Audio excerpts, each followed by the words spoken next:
Good morning, welcome to Ekate's Crossing. Okay, so it's taken me quite a while to pick up a deck on Buddhism. I've really sort of had a look at some of the decks that are out there, and I didn't want something that was, just nothing really sort of spoke to me. Because I've got the Siddhartha Tarot, so I wanted something that was sort of going to go with it. And so I found this one here, this deck. Now, it's round cards, which I thought was quite cool. Now, let me just... It says here that by Lama Tenda and Annie Dishon, Buddhism, the Science of Peace and Happiness. Okay. Welcome to a realm of tranquility and insight as you explore the timeless wisdom of Tibetan Buddhism, which is what I wanted, because I've got the Siddhartha cards. Immerse yourself in a 52-card deck and a full colour guidebook containing the secrets of inner peace and boundless happiness. Crafted by a revered Buddhist, Lama and nun, this unique deck offers a no-nonsense scientific approach to meeting life's challenges with compassion and clarity. Each card distills centuries of wisdom into practical guidance, empowering you to integrate these profound teachings into your daily life. With every drawer, you'll nurture the art of happiness through direct experience, deep understanding and kindness, benefiting not only yourself but all sentient beings. Prepare to unlock the secrets to a harmonious existence and embark on a transformative journey towards a compassionate, insightful and fulfilling life. So it's 52 cards and it's got a 128-page colour guidebook. Okay, so beautiful box, of course, 2-piece, of course.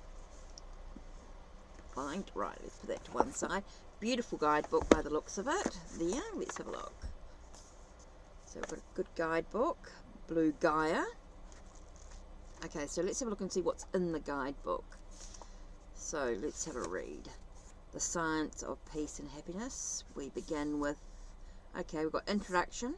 Then it talks about a background knowledge of Buddhist teachings. Wow, it's got quite a few pages, 36, 37, okay, up to 39 pages worth of, 39 pages in that. Okay, how to work with the actual deck is 15 pages. Wow. Then we've got the card messages. Okay, with 52 cards, a cage, which is 110. So from 58 to 110. Then we've got glossary of terms. Then appendix represents compassion mantra, great compassion mantra. And then about the creator and the artist. Okay, interesting. Wow, so quite a lot of information. So it does go into the story behind the deck, which we can look into further. Background, so we can have a look at this deck a little bit further. If you're interested, please let me know in the comments below if you want me to sort of go through this book, deck, the book a little bit more, work with the deck a little bit more, share my experiences as I work with the deck. Definitely something that I could dive into on video. If you're interested, please do let me know in the comments down below. Now, beautiful box, of course. Okay, so it is a round deck. That's the back of the cards. Okay, now on the front of the cards, you'll see that are just words. There's no images or anything like that. So we've got, let's go. So I'm going to have to go through them a little bit just to sort of explain. So we've got innocent, I'm just going to go through and give you the titles. I'm not going to go through and give you all the words on them. Just innocent mind, love, manifestation, okay, karma, prayers, okay, virtue, dedication, specifics, impressions, faults, observation, the self, happiness, past, planning, the present moment, disturbance, motivation, compassion, humbleness, rejoicing, remorse, mental afflictions, interesting, attachment, anger,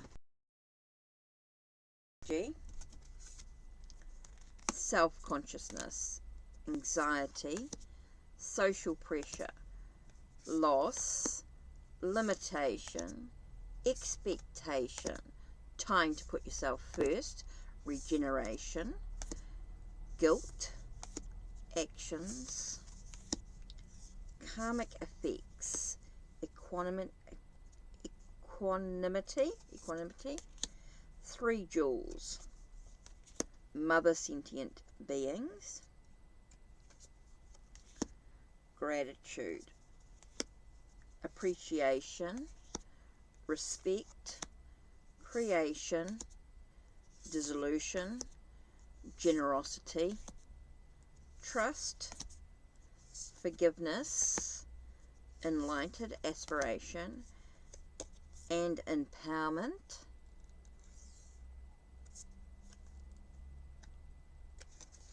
Yep. Mentality and transformation.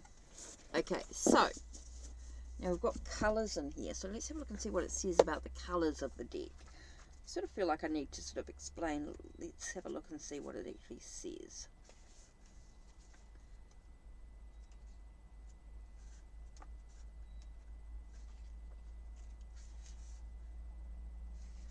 Okay, so that explains that. Sorry, I've got to go through and have a look at the here.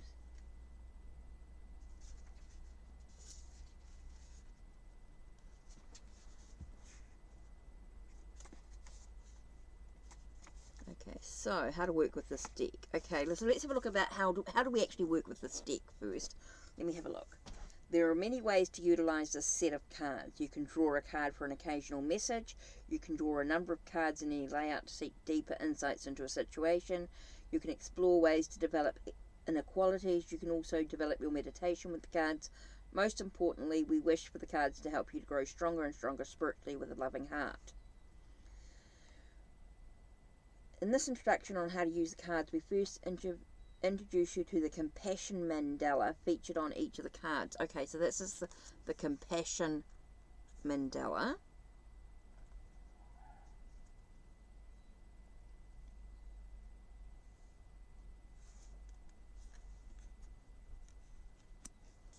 Okay. This is followed by some short rituals and meditations. They're mind training methods for developing loving kindness and compassion, as well as purifying negative. Okay, so it's quite cool.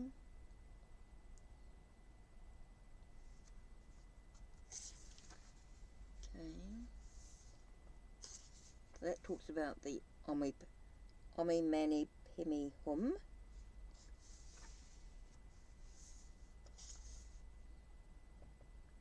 Audio recordings. Oh, cool.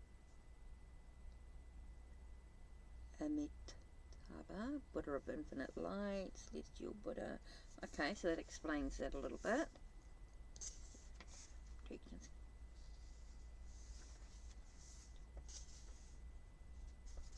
Okay. The Mandala Offering, dedication, and meditation on loving kindness and compassion.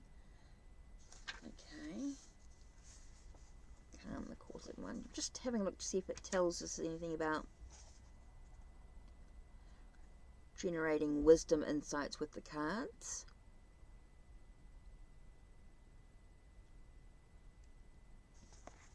So let's see if we get a little bit more. The power of eradication or compassion, the power of turning away from faults, the power of applying remedies. No, it doesn't really say from what I can see.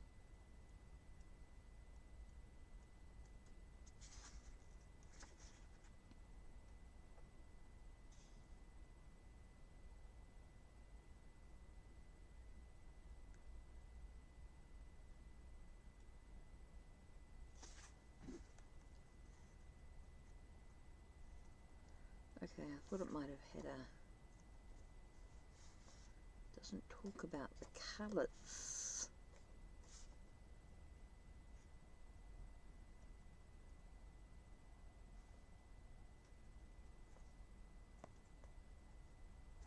here we go. The light wisdom of the 5 colours. Blue, orange, yellow, white, green and red. But we got blue.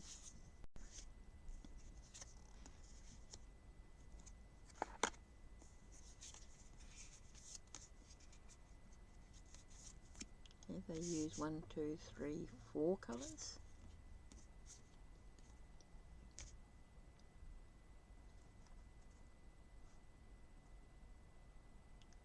So we've got blue,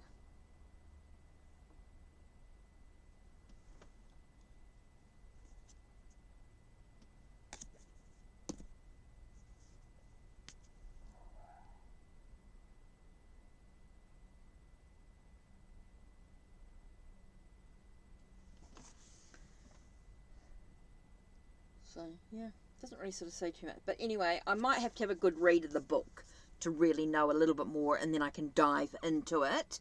But let's have a look and see what message are we going to reflect on today. Let's have a look. Let's have a see how. Okay, to shuffle.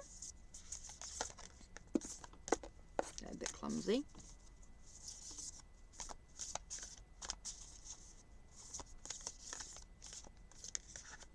Okay, it's going to take me a little while to sort of shuffle these in.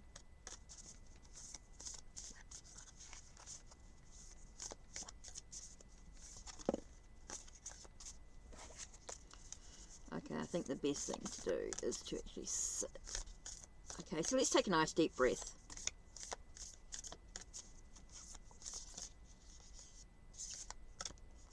Okay, this one here seems to be pulling out mentality. The fruits of the egocentric mentality are a mind and body that are prone to suffering. The fruits of the mentality of great compassion are a perfect mind and body that enjoy happiness, build a fulfilling life through mental transformation. Kind of interesting. Let's have a look and see what it says in the book.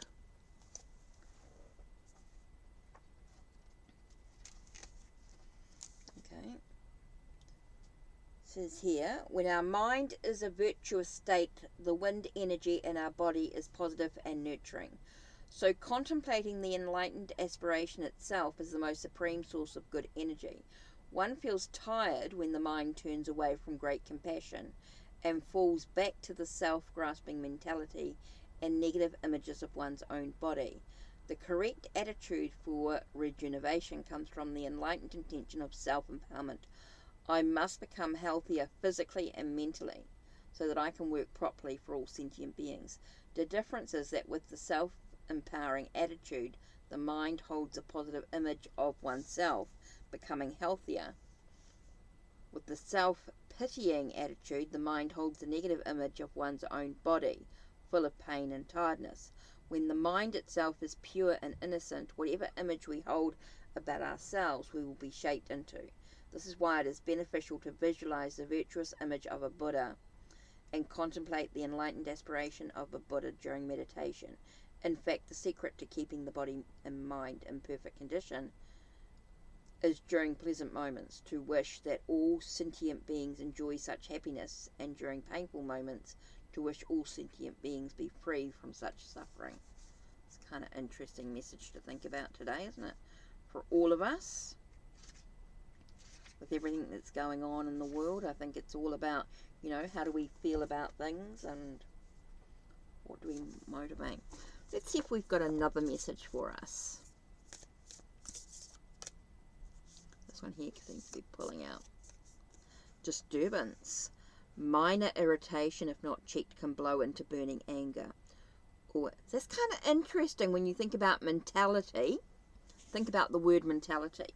And then think about disturbance. What's disturbing your mind, your thoughts, your ideas, your perspective on things? It's kind of interesting. What's causing your mind, your thoughts and ideas, to feel irritated by things that are going on in the world? How can you bring yourself back to peace? That is kind of interesting. You know, what's disturbing your mentality, your ideas, your thoughts, your mind? Kind of interesting to think on. You know, what's causing you minor irritations in life. Okay, I got one more card coming up. I always like to do 3. Loss. Okay. Maybe you're feeling like there's a loss in your life on some level. I feel like you're distant. When I'm seeing this with the mentality, the disturbance, and the loss card, I feel like it's a perspective of loss.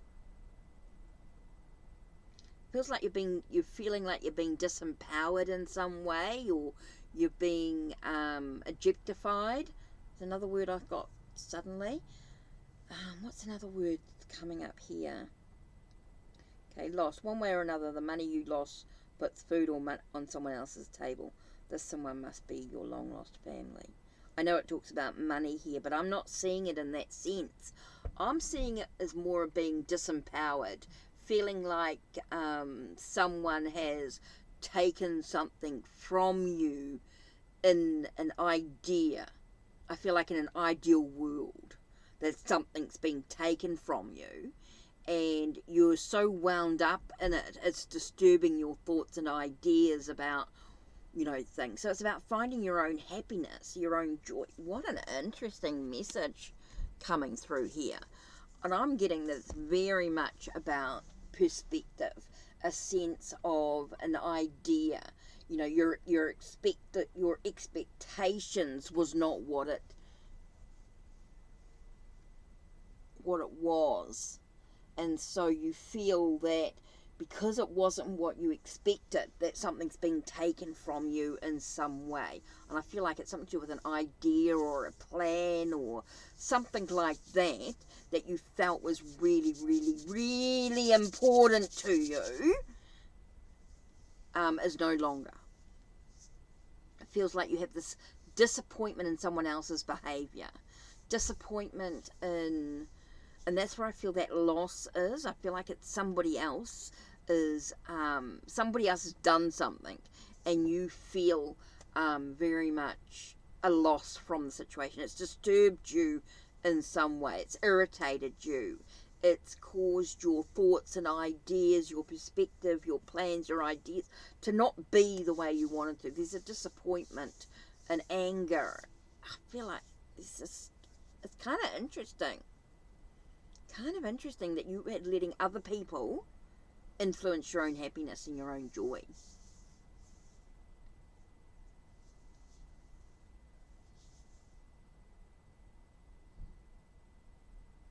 Now, I'm not saying there are times when you need to, you've got to accept this loss or this, there are some things in life that you can change, and those are things that you should change.